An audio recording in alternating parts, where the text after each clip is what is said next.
மக்களால் நான், மக்களுக்காக நான் என தனது வார்த்தைகளுக்காகவே வாழ்ந்தவர் மறைந்த முதலமைச்சர் ஜெயலலிதா. இவர் 1948ஆம் ஆண்டு பிப்ரவரி 24ஆம் தேதி பிறந்தார். அவர் இந்த தமிழகத்திற்கு செய்த நன்மைகளை வார்த்தைகளால் சொல்லி முடிக்க இயலாது.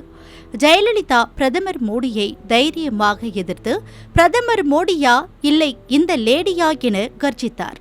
அவர் மறைவுக்கு பின்னரும் அவரது தைரியத்தையும் கர்வத்தையும் மக்கள் மறக்காத நிலையில் பிரதமர் மோடி மக்கள் போற்றும் மகத்தான தலைவர் ஜெயலலிதா என மன் கி பாத் நிகழ்ச்சியில் பாராட்டினார். இதற்கு காரணம் அவர் மக்களுக்கு தந்த நலத்திட்டங்கள்தான். 1991, 1996, 2001, 2006,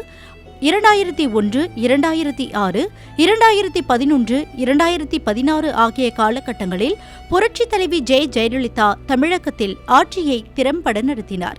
2016ஆம் ஆண்டு நடைபெற்ற தேர்தலிலும் ஜெயலலிதா வெற்றி பெற்ற நிலையில் அவரது உடல்நிலை சரியில்லாமல் அவர் உயிரிழந்தார். அவரது ஆட்சி காலத்தில் வந்த முக்கிய திட்டங்களை பார்ப்போம்.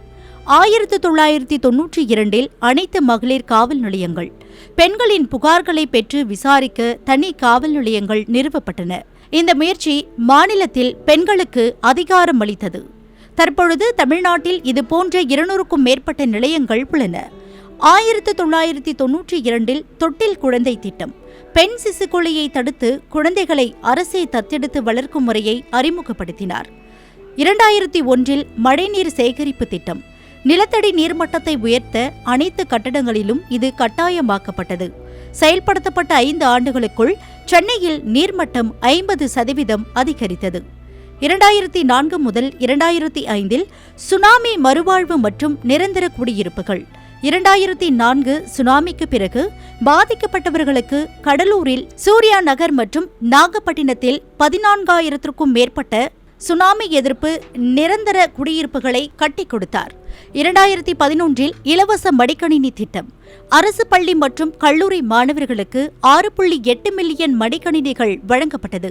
2011, 2016க்கு இடையில் மட்டும் இந்த திட்டம் 31,76,000க்கும் அதிகமான மாணவர்களுக்கு மடிக்கணினிகள் விநியோகிக்கப்பட்டது. தாலிக்கு தங்கம் திட்டம், ஏழை பெண்களுக்கு திருமண உதவியுடன் 4 கிராம் தங்கம் வழங்கப்பட்டது. பின்னர் 2016 இது 8 கிராமாக உயர்த்தப்பட்டது. 2013 அம்மா குடிநீர் திட்டம், 1 லிட்டர் சுத்திகரிக்கப்பட்ட நீர் 10 ரூபாய்க்கு பேருந்து நிலையங்களில் விற்பனையானது. அம்மா உணவக திட்டம், 1 இட்லி 1 ரூபாய், சாம்பார் சாதம் 5 ரூபாய் என நகர்ப்புற ஏழைகளின் பசிப்போக்கிய உலக புகழ்பெற்ற திட்டம். குறைந்த விலை உணவுகளால் தினமும் 10 லட்சத்திற்கும் அதிகமான மக்கள் பயனடைகிறார்கள். 2014 அம்மா மருந்தகம் திட்டம், சந்தை விலையை விட 15% குறைவான விலையில் மருந்துகள் வழங்கப்பட்டன. மே 2015க்குள் அம்மா மருந்தகங்களின் எண்ணிக்கை 84ஆக உயர்ந்தது. மொத்தம் 100 கடைகள் திட்டமிடப்பட்டன. இதற்கு விலை நிலைப்படுத்துதல் நிதியில் இருந்து 20 கோடி ஒதுக்கீடு செய்யப்பட்டது.